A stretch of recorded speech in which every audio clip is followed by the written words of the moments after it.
Good evening, ladies and gentlemen, or should I say morning at this point. It's Brian B. Take-the-time-collectibles, bringing you another quick haul video and a couple other things. So, hope you're all having a great day. Get right into it. There's not a lot of books in my haul this week. I've been holding back a little bit because I'm working on a couple of Silver Age books. So there's other things I'll pick up later. I want to pick up the Batman number 49 Artgerm variant. A couple of the newer issues that came out, Justice League 2 and stuff like that. But for now, I just picked up the stuff I'm already reading, so this will be quick.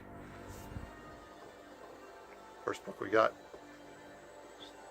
Daredevil number 604. I always liked Daredevil. This book's been really solid for a while now. Pretty much since Bendis took it over. Bendis, Brubaker, Wade, now Soleil. It's been good all along. The second book I've got is Hit Girl. Different art than we're used to seeing on Hit Girl, but it's been fun. Good stuff so far. I like it. Recommend it if you like the original Kick-Ass series. You'll enjoy it. Same kind of action and chaos. Third book I got is The Brave and the Bold. This is number 5 of 6. It's really cool artwork, good story, and it's interesting because it's Batman using his detective skills in a supernatural setting, which you don't see very often. So that's kind of fun. Next book I've got is 30 Days of Night, number 6. It's kind of a reimagining or retelling of the original story, but it's by Stephen Niles once again. Been enjoying it. If you missed it the first time around, it's a good way to catch up. If you saw it the first time around, it's a fresh take on it, so it's still worth checking out. Trade will be out soon. Speaking of trades, picked up a couple this week. I've not read any of this series yet, but I've heard very good things about it. It's been compared to X-Files. But this is the Ice Cream Man. This is numbers 1 through 5. Looking forward to reading that. Heard nothing but good things about it. So picked up one from IDW. This is an original graphic novel. It's a slightly undersized hardcover.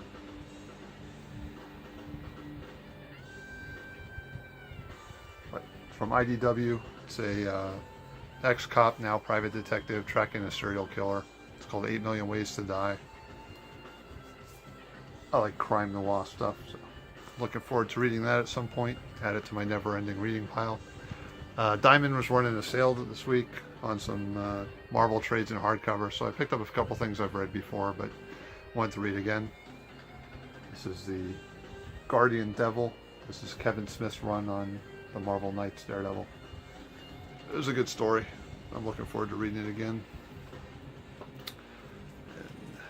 This actually isn't a story. This is the Marvel Zombies covers. There's all the covers by Arthur Sudan from the various Marvel Zombie books. These were on sale cheap this week, so picked them up. Looking forward to enjoying that. A couple things I picked up that aren't even for me. This is for my nephew Lucas, but this is actually really cool. It's a combination of a couple things. It's got a Lego figure in here. As you can see, this is a UP30 figure. And then the book works threefold. It's obviously an advertisement for a bunch of Star Wars Legos. Shows all the different models and kits. But it also, it's a choose your own adventure book at the same time. So you start out, choose your path to adventure. You can choose if you want to be Obi-Wan, Princess Leia. I don't know who the last one is. Someone in the First Order. I guess that's Rey. Not up with my Lego figures yet. But depending on which one you choose, it tells you, gives you choices and tells you where you would go. Okay, so we're going to go to page 3. Where we find out all about the Millennium Falcon. And like I said, you get an advertisement for it. You get to see all the parts if you choose to build it. But then you also get information about the movie Millennium Falcon. And you get a story and another option. So you choose what you want to do. You want to go with the Rey suggestion or you want to go with UP30. So we're going to listen to UP30 and go to page 25.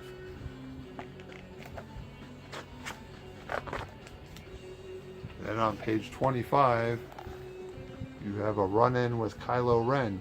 You get to see his ship, find out some things about him, and you're given another choice and so on and so forth. You get it. But anyway, my nephew's going to love this. He loves Legos. He loves Star Wars. And he's never experienced the choose your own adventure concept. So that'll be great for him. Picked this up for one of my, well, not one of my friends, for my girlfriend. She really likes the Trolls movie and she's taking a trip soon, so thought she would enjoy reading this on the plane.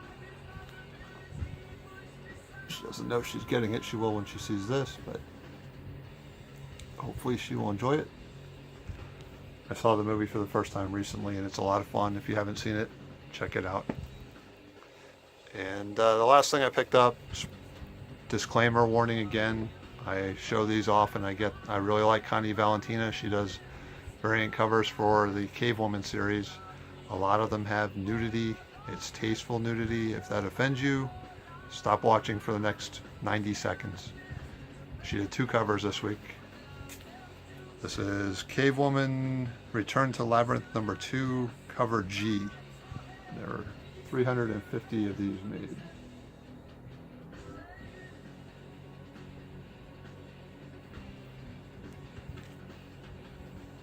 And then there's the same issue, but cover F.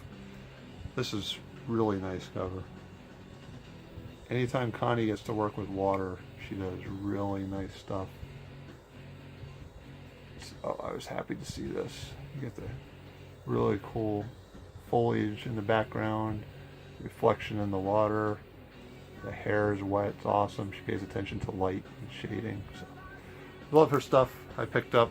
Normally I get 3 of each cover, but this time I really like that cover, so I picked up 5 of this bad boy and 1 of the other cover. I always try to support Connie, and I've said this before, but you can buy them directly from her. She'll sign them for you. She's in Australia, so it's a little pricey to ship them, but well worth it if you want signed copies. She also has sketchbooks of her work. You can buy them directly from Armley Entertainment. That's Bud Root's company. Or the best thing you can do for either of them is to order it from your local comic store. They probably won't carry it normally, but if you ask them if they carry the previous catalog, you can order it from there. That helps them both out for future ordering. So I'm still planning on doing a video on Connie's work soon, but I want to do it justice, so I haven't sat down to do it yet. Something did happen this week that inspired my next video. I'll get to that in a second. I got one more book to show. I got 1 book in the mail. I've shown this book before, but it's one I'm speccing on. If you haven't watched my speculation video, go back and do it. It's got some good content in it. I think you might enjoy it. But this is Avengers Academy number 1. It's a connecting cover, connected with a few other Avengers. Sorry, I'm trying to get rid of the glare here, failing miserably. There's a bunch of first appearances in this book. There's 2 different variants. This is the 1 in 25 variant. Just been holding on to those. What I started to say, some of you know this, some of you don't. If you tune into JLS Comics comic book conversation, which will be tomorrow around 8:30, I think.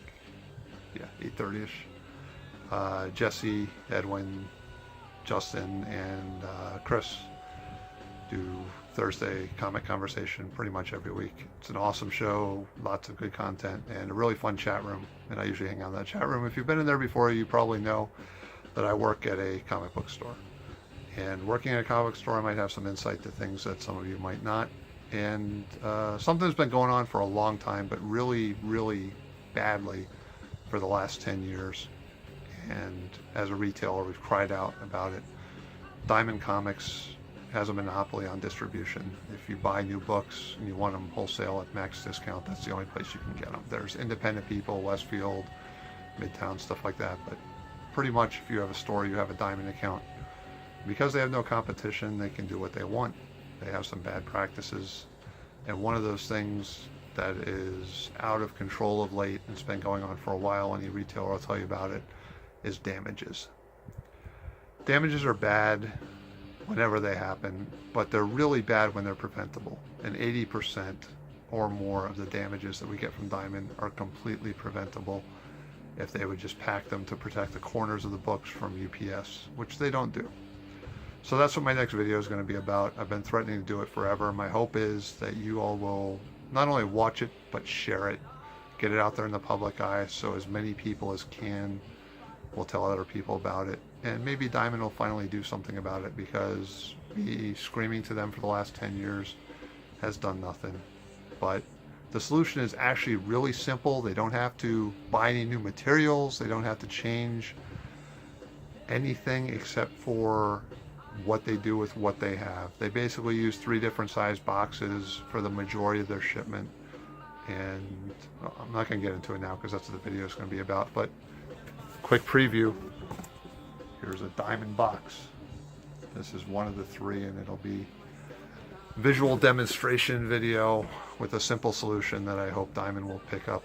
But anyway, that's going to be my next video. I'm not sure if I'll get to it before Sunday or not. I'm going to try, but it'll be before my next haul video next week. I've taken up enough of your time. I thank you for watching. If you like what you see, like the video, leave me a comment. I always appreciate them. I hope you guys have an awesome day. Thanks.